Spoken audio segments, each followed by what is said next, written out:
Yes, colon 9012. All right, slash demo slash matrix underscore test. So, okay, super tiny. Fetching first data set. That doesn't seem to be working.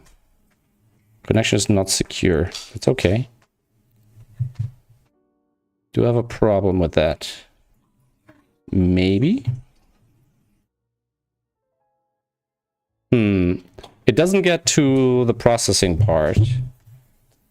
Let me see. So it hits this. Can I do something like that? If I do something like this,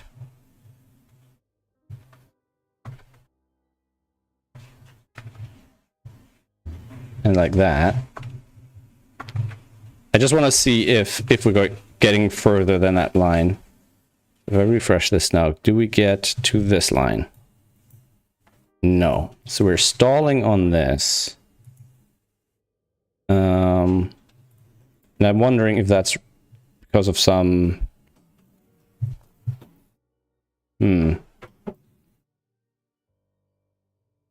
Oh, because it says localhost. Ah, yeah. Okay. Wait.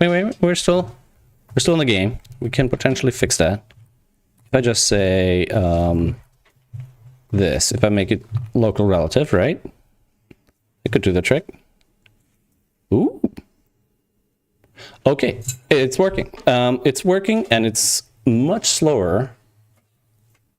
If you can see that, it doesn't focus very well. It's much slower, which is kind of what we're expecting. But that also means it still works, which is wasn't a given, right? So it's 19, 20 seconds, 21, 22, and bada bing, bada boom.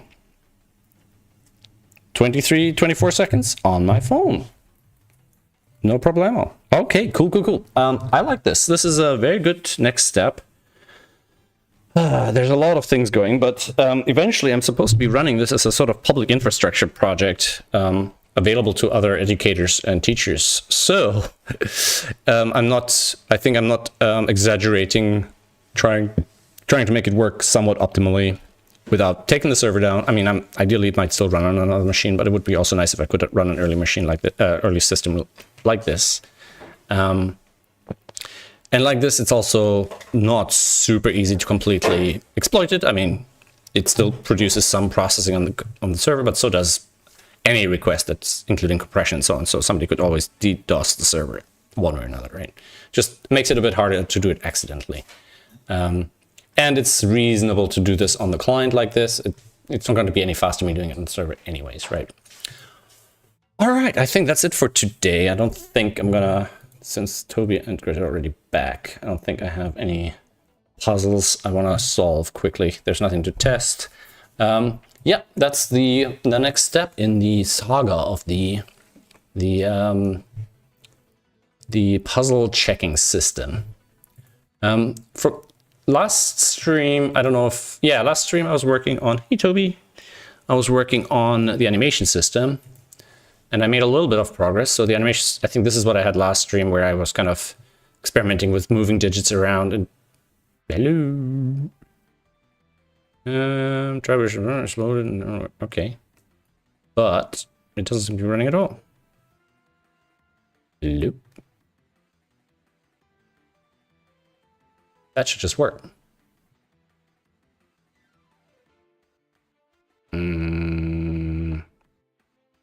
This is running on CodePen. Oh, I need to click. I'm an idiot.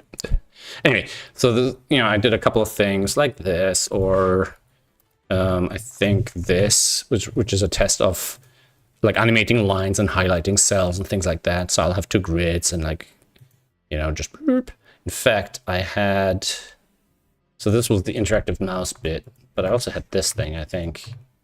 Ooh, I didn't need to refresh. Ah, here we go. Oh, it reanimates those if I move the cursor. Hey, Toby. All right, I'm just finishing up. Give me a couple of minutes, okay? Good boy. All right. Toby wants his time, so it's time for me to go. Thanks for hanging out if you have, and if you're watching it later, feel free to get in touch. I'm still trying to get that watch time together. I finally figured out why the numbers were off, because I was looking at total time, and they only look at the last 365 days. So I need more people to watch these videos. In the meantime, thanks for watching. Take care. See you guys in the next one. Bye-bye.